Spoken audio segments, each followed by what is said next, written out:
Well, well, well. Looks like we've got ourselves another chapter in the never-ending saga of Jack the Ripper, the most infamous unsolved mystery this side of the Atlantic. Now, I know what you're thinking. Surely this old chestnut's been beaten to death a million times over. But trust me, the intrigue surrounding old Jack's true identity just refuses to die. Over the years, we've had no shortage of suspects. Heck, I could rattle off a list longer than my arm. From a royal prince to a cotton merchant, the armchair detectives have been working overtime to crack this case wide open. But the real kicker, the most plausible suspect, appears to be one Joseph Barnett. Now, Barnett may not have the same kind of je ne sais quoi as a member of the royal family or some highfalutin artist, but his connection to the Ripper's final victim, Mary Kelly, is pretty darn compelling. The theory goes that old Barnett, driven by a little bit of jealousy, or maybe even some good old-fashioned rejection, decided to take matters into his own hands. But here's the rub. There's no definitive evidence linking him to the crimes. It's all just a big old circumstantial mess. But you know, that's part of what makes this case so darn captivating, doesn't it? I mean, think about it. Over a century later, and we're still no closer to cracking the identity of this twisted individual.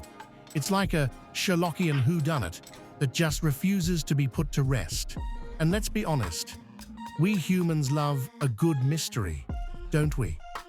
Of course, the real tragedy at the heart of all this is the fact that these were real people with real lives and real stories, cut brutally short. These were impoverished women, forced to turn to the world's oldest profession just to survive. And the way they were butchered? Enough to make even the toughest of us queasy. But you know, the Ripper case isn't just about the identity of the killer. It's a reflection of the deep inequalities and social divides that plagued Victorian-era London. These poor souls were the most vulnerable members of society, and the fact that the authorities at the time were so woefully ill-equipped to handle the investigation, well, that just adds another layer of heartbreak to the whole affair. Imagine if we had the forensic tools and investigative techniques that we do today. Maybe we'd finally be able to crack this case wide open. But alas, old Jack managed to stay one step ahead, leaving us with nothing but a trail of breadcrumbs and a whole lot of speculation. And you know, that's part of what makes this story so captivating. It's a testament to the enduring power of the human mind to unravel even the most complex of mysteries. You know, sometimes I wonder if Jack the Ripper wasn't actually just a figment of our collective imagination. I mean, how else could this guy have disappeared into the ether, never to be heard from again? Maybe he was just some sort of Victorian-era boogeyman, conjured up to keep the good people of London up at night. Or perhaps he was really just a master of disguise, slipping in and out of the shadows like a cat burglar. The possibilities are endless. And let's not forget the conspiracy theories, shall we?